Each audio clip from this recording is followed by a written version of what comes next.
Il y a quelque chose en vous, quelque chose que vous ressentez mais que vous ne pouvez pas nommer. Une force invisible qui sabote vos efforts, qui vous fait répéter les mêmes erreurs encore et encore. Carl Jung l'appelait l'ombre. Et aujourd'hui, vous allez enfin découvrir pourquoi elle contrôle votre vie et comment reprendre le pouvoir. Mais attention, ce que vous allez apprendre peut bouleverser votre vision de vous-même à jamais. Savez-vous que 95% de nos décisions sont prises par notre inconscient? Cela signifie que seulement 5% de votre vie est réellement sous votre contrôle conscient. Les 95% restants, ils sont dirigés par cette partie de vous que Jung appelait l'ombre. Tout ce que vous avez refoulé, nié ou ignoré depuis votre enfance. Et voici le plus troublant. Plus vous ignorez votre ombre, plus elle devient puissante. Dans les prochaines minutes, je vais vous révéler les 3 signes infaillibles que votre ombre contrôle votre vie, la technique secrète de Jung pour l'apprivoiser et surtout, comment transformer votre plus grande faiblesse en votre plus grande force. Mais d'abord, laissez-moi vous poser une question qui va tout changer.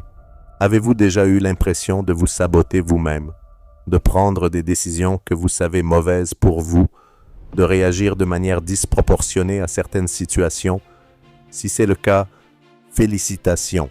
Vous venez de rencontrer votre ombre.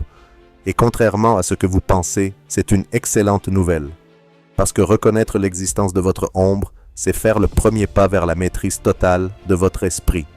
Carl Gustav Jung, l'un des plus grands psychanalystes de l'histoire, a passé sa vie à étudier les mystères de l'esprit humain.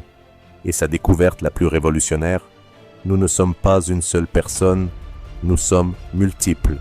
Il y a d'abord votre persona, le masque que vous portez en société, puis votre moi conscient, ce que vous pensez être, et enfin, votre ombre, tout ce que vous refusez d'accepter sur vous-même.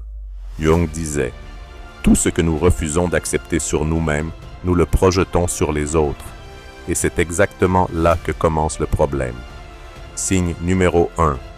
La projection émotionnelle. Vous détestez certains traits chez les autres, cette arrogance, cette paresse, cette manipulation. Mauvaise nouvelle. Ces traits existent probablement en vous aussi.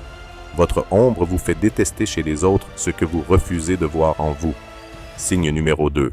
Les réactions disproportionnées. Quelqu'un vous fait une remarque anodine et vous explosez. Votre patron vous donne un feedback constructif et vous le prenez comme une attaque personnelle. C'est votre ombre qui réagit. Elle protège les parties de vous que vous jugez inacceptables.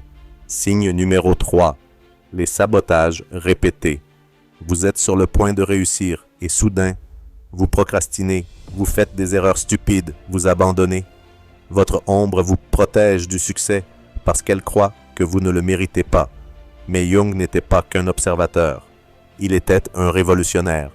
Il a développé une technique que j'appelle l'intégration de l'ombre. Et c'est cette méthode qui a transformé la vie de milliers de personnes. Voici comment procéder.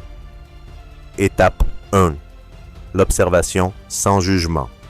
Pendant une semaine, notez tout ce qui vous agace chez les autres, chaque critique, chaque jugement. Puis demandez-vous, et si ce trait existait aussi en moi? Étape 2. Le dialogue intérieur. Jung pratiquait ce qu'il appelait l'imagination active. Chaque soir, imaginez une conversation avec cette partie sombre de vous. Demandez-lui, que veux-tu me dire? Pourquoi agis-tu ainsi? Étape 3. L'acceptation radicale.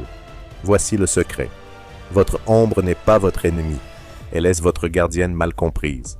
Elle contient souvent vos plus grands talents réprimés, votre créativité bridée, votre pouvoir personnel nié. Quand vous commencez à intégrer votre ombre, quelque chose de magique se produit. Vous arrêtez de vous mentir. Vous devenez authentique.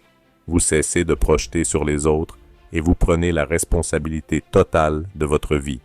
Jung appelait ce processus l'individuation, devenir qui vous êtes vraiment. Pas qui vous pensez devoir être, pas qui les autres attendent que vous soyez, mais qui vous êtes au plus profond de votre être. Et c'est là que la vraie force commence. Alors, voici ma question finale. Êtes-vous prêt à rencontrer votre ombre à découvrir cette partie de vous qui détient peut-être les clés de votre transformation?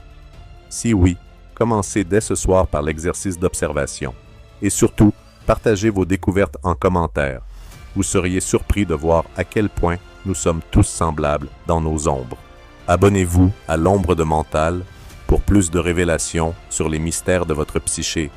Et n'oubliez pas, votre plus grande transformation commence quand vous acceptez ce que vous avez toujours